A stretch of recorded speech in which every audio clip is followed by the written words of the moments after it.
The axe came down hard. Once, twice, the wood split clean, and the sound rolled through the trees like a gunshot. She kept swinging. Her hands were bleeding through the gloves.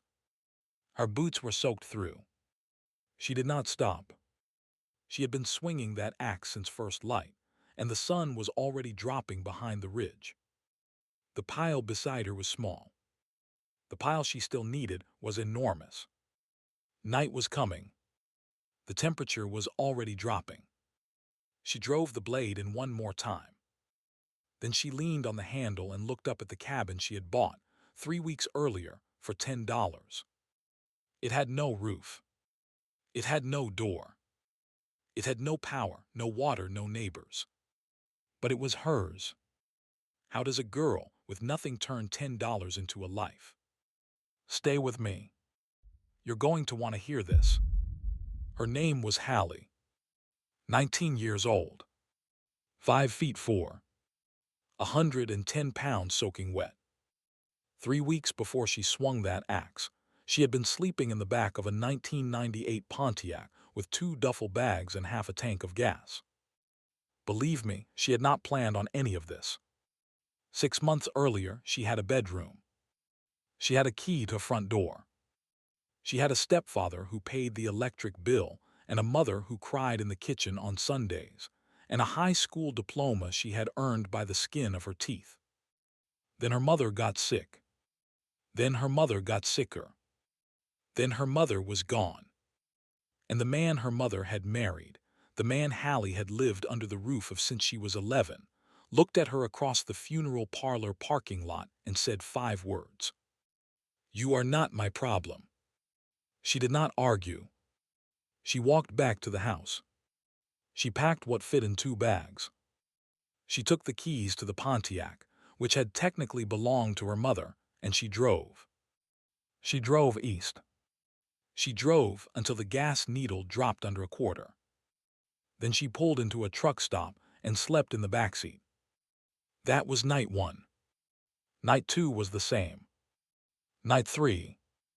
Night 4. She got a job washing dishes at a diner off the interstate. She got another job mopping floors at a tire shop. She lived on day-old biscuits and the lukewarm coffee they let her take home in a paper cup. She showered at a gym for $9 a month.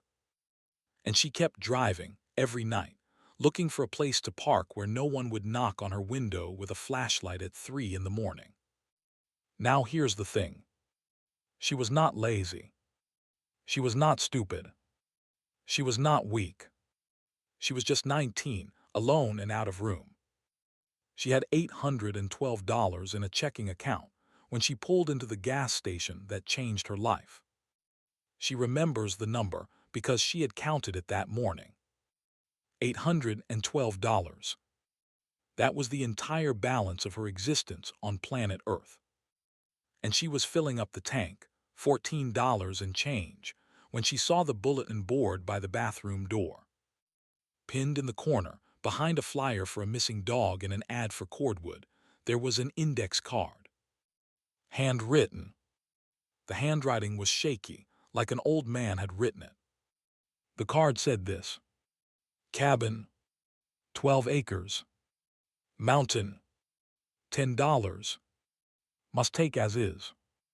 No refunds. Then a phone number. That was the entire ad. Hallie stared at it for a long time.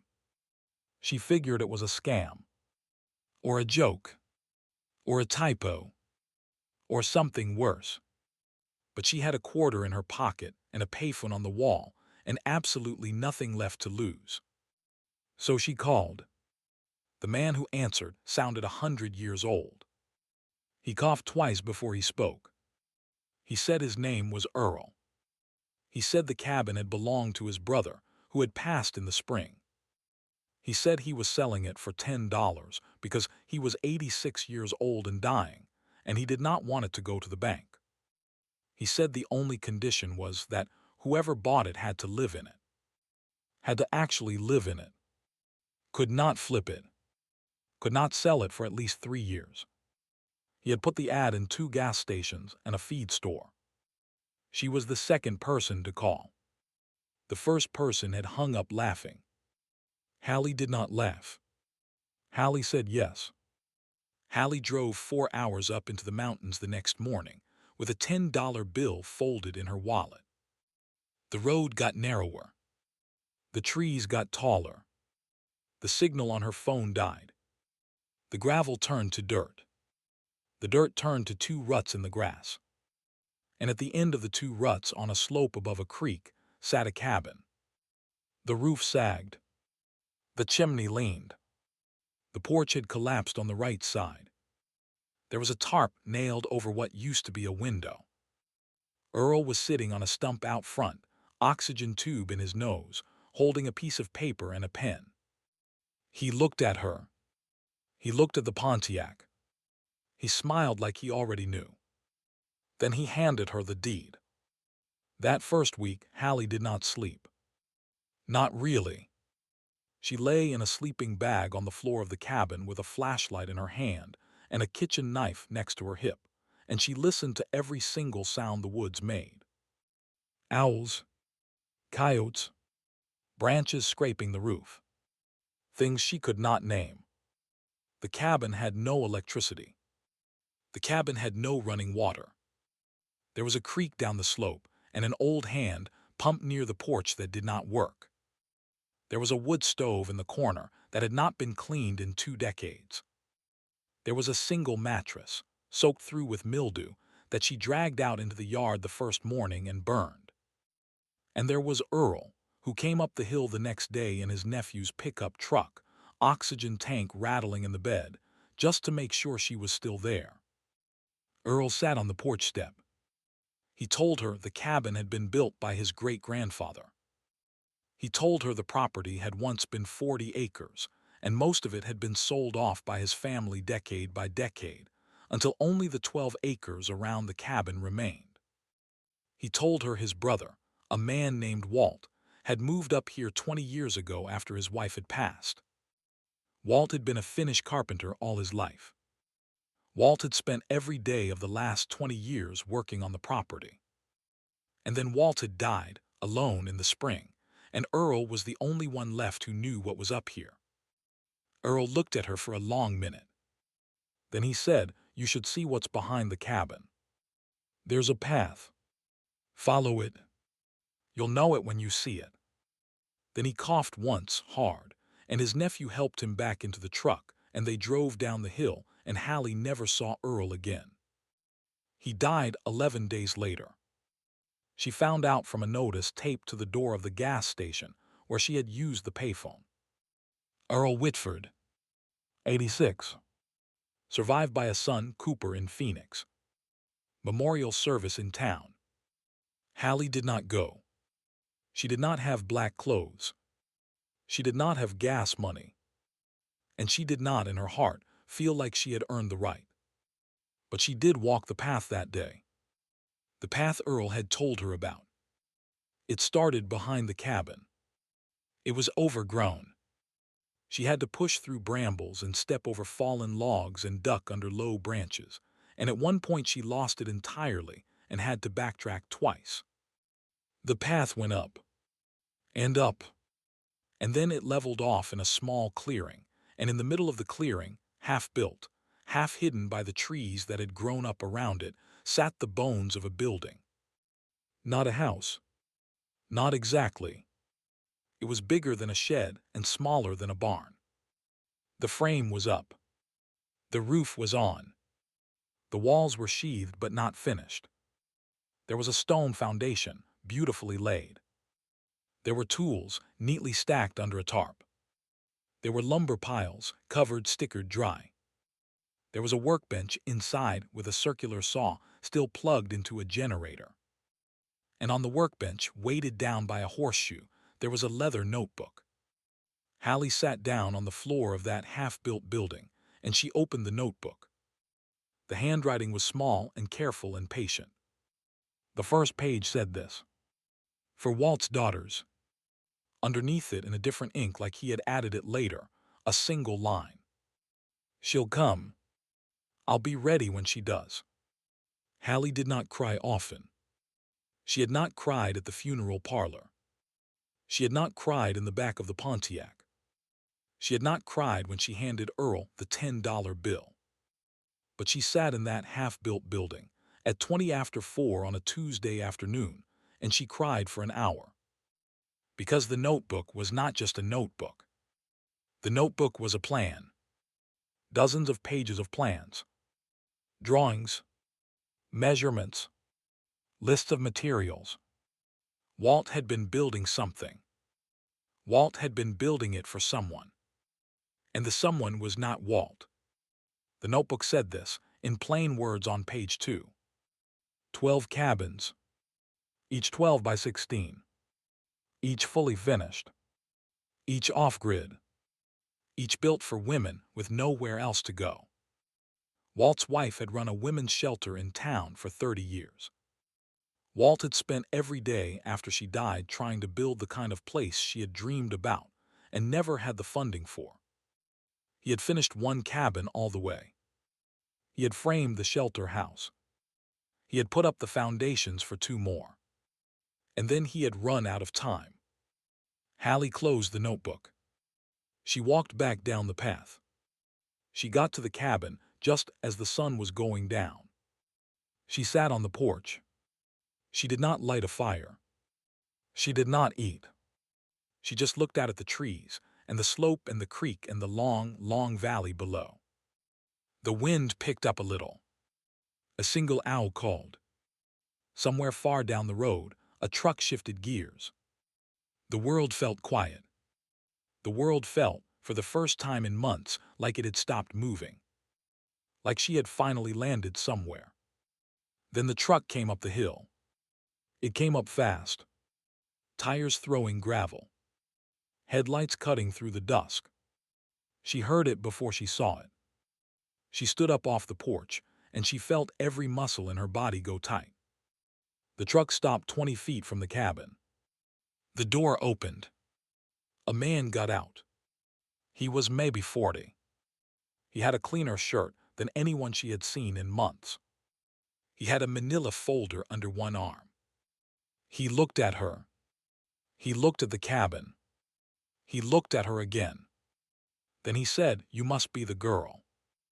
I'm Cooper Whitford. My father had no business selling this place to you, and I am here to make it right." Cooper had the folder open before Hallie could speak. Affidavits. A note from a doctor. A draft petition to the probate court. Cooper's argument was simple. Earl had been on heavy medication for the last 3 months of his life. Earl had been losing his memory. Earl had not been mentally fit to sign a deed for $10. The deal was invalid. The cabin and the 12 acres were now part of his father's estate.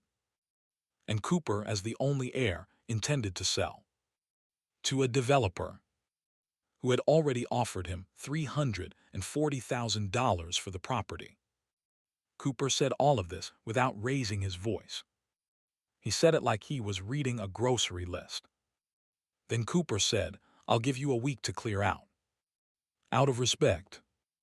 After that, I'm calling the sheriff." He left her the folder. He drove down the hill. The truck disappeared into the dark. Hallie stood on the porch for a long time. Then she went inside. Then she sat on the floor of the cabin in the dark, and she did the math. A lawyer was going to cost her thousands of dollars she did not have. The probate court was going to take months she did not have. The sheriff was going to come whether she was ready or not. And the developer was going to bulldoze the half-built shelter and the 12 cabins that did not exist yet, and the path Earl had told her to follow. All of it gone for $340,000. She did not sleep that night either. But she did not panic. By morning she had a plan. Not a good plan. Not a winning plan. But a plan. She drove down to town. She walked into the only law office on the main street. She told the woman at the front desk that she had $10 and a story. The woman looked at her. The woman looked at the Pontiac out the window. The woman went into a back office. 5 minutes later, an older lawyer came out. His name was Ben Kettle. He had run that office for 31 years. He looked at the deed. He looked at the notebook. He read the cover page out loud. For Walt's daughters. He went quiet for a long time. Then he said, "I knew Walt. I knew his wife. She helped my sister get out of a bad marriage in 1989. He closed the notebook. He said, "I'll take this case. Pro bono. And young lady, I am going to enjoy it." Now here's where it gets real. Ben Kettle did 3 things in 72 hours. He filed an emergency motion blocking any sale of the property pending the probate review. He pulled Earl's medical records and proved that Earl had been declared mentally competent by his own physician the morning he signed the deed to Hallie.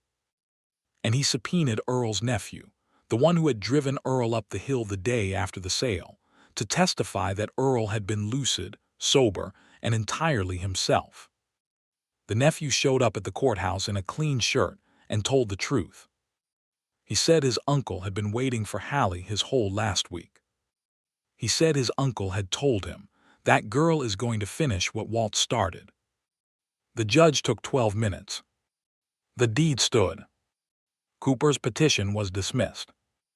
The developer pulled the offer the next morning. Hallie walked out of that courthouse and stood on the sidewalk and shook for 10 straight minutes. She had won. She was 19, broke, alone, and the legal owner of 12 acres of mountain and a half-built shelter and 12 cabins that did not exist. She did not have a single dollar of the money it was going to take to finish them. She did not have the skills. She did not have the crew. If you're still with me, hit that subscribe button. Because what she did next, and how she did it, is the part nobody saw coming. Hallie went home. She pulled the notebook off the workbench. She read every single page. Twice, Walt had listed every supplier he had ever used. Every contractor. Every donor. There were 42 names. Hallie called all of them. Some did not answer. Some had passed. But 14 of them called her back. And every single one of those 14 people drove up that mountain road within the next 10 days. A retired electrician. A roofer who had grown up in the valley. A woman who ran a salvage yard. A logger. A plumber. 2 carpenters. A grandmother who quilted. A pastor. A pair of brothers who owned the local lumber yard and who had loved Walt like a father. They came. They looked at the half-built shelter. They looked at the notebook. They looked at Hallie. And one by one, every single one of them, they said the same thing. "Tell me what you need." It took 14 months. Hallie woke at 5. She started the generator, made coffee on the wood stove, walked the path before the sun hit the clearing. She had a list and a notebook and a hammer and a refusal to stop. The crew, the volunteers, the friends Walt had left behind, came on weekends and evenings, and whatever free hours they could carve out of their own lives. The roofer put on the roof of the shelter house in 3 Saturdays for the cost of the nails. The electrician wired the first 3 cabins for free. The salvage yard woman found doors, windows, wood stoves, clawfoot bathtubs, kitchen sinks, all for next to nothing. The brothers from the lumber yard delivered and would not take a check. The pastor brought meals. The grandmother brought quilts. And Hallie learned to do every single thing she could not afford to pay anyone else to do. She learned framing from a YouTube video and from the brothers. She learned to set tile. She learned to plumb a drain line. She learned to mortar stone. She learned to hang a door square. She wore through 3 pairs of work boots. She broke her left wrist in month 9 and kept working with the cast on. She raised, on a website Ben Kettle's daughter built for her in a single afternoon, $41,000. The first donation came from a woman in Ohio. $20 and a note. The note said, "My mother died when I was 17. I wish someone had given me a cabin. Then the dam broke. People sent $5. People sent 500. A woman who had spent a year in Walt's wife's shelter back in the 90s sent 2,000, and a letter Hallie has framed on the wall to this day. By the second autumn, the shelter house was finished. Long kitchen. Wood stove. A library wall full of donated books that ran floor to ceiling. The first cabin Walt had finished, Hallie repainted and refloored and re-roofed. Then she finished the second. Then the third. Then the fourth. She built them one at a time, the way Walt had drawn them, 12 by 16 off-grid, wood-heated, each with a deck looking out over the valley. She put names on the doors. The names came from Walt's notebook. He had written them in pencil, women he had known, his wife's friends and clients, women who had not made it through what they had been put through. Hallie carved each name into a cedar plank above each door. And then, on a Tuesday morning in October, the first woman arrived. Her name was Renee. She was 34. She had 2 suitcases and a cat in a carrier, and a face that had not slept in 6 days. Ben Kettle had sent her up. Hallie walked her up the path. The cedar plank above the door said Margaret. Renee asked who Margaret was. Hallie said Margaret was a woman Walt's wife tried to help in 1986. Margaret did not make it. Walt built this cabin for her, 20 years too late, so the next Margaret would. Renee stood in the doorway and put her hand on the wood and did not say a word for a full minute. Then she walked inside. The week after Renee arrived, the local paper sent a reporter up the mountain. The reporter was a woman in her 50s who had grown up 2 valleys over. She walked the property. She read the cedar plank above each door. She asked Hallie how old she was. Hallie said 20. The reporter wrote a story. The story ran on a Sunday. The story was picked up by The Wire. By Friday, Hallie had 3,000 emails in an inbox she did not check, 2 news vans at the bottom of the hill, and a man on her porch who said he was Cooper Whitford. Hallie was scared. Cooper had aged. He sat on the porch step where his father had sat 2 years before. He did not look at her at first. Then he did. He said, "I saw the article." He said, "I owe you an apology." He said, "My father was not a good man to me, but he was a good man to my uncle, and I think he was trying to be a good man to you, and I tried to take that away." He opened a paper bag. Inside was a check. He said, "The developer paid me a deposit when I told him the deal was going through. I never gave it back. I told myself I had earned it for my trouble. I had not." He held it out. $25,000. He said, "Finish the cabins. All 12. I'd like the next one named for my mother." Hallie took the check. Cooper did not stay. He shook her hand and walked back down the hill and did not come back. The cabin Hallie finished next, Cabin 6, has a cedar plank above the door that says Lorraine. Cooper sent a card the day she nailed it up. Inside the card he had written 4 words. "Thank you. From everyone." 5 years on, the path behind the cabin is wider. Hallie keeps it cleared by hand. She walks it every morning before the sun is up, the way Walt did, the way she has done now for almost 2,000 mornings in a row. The shelter house is still there. The library wall is full.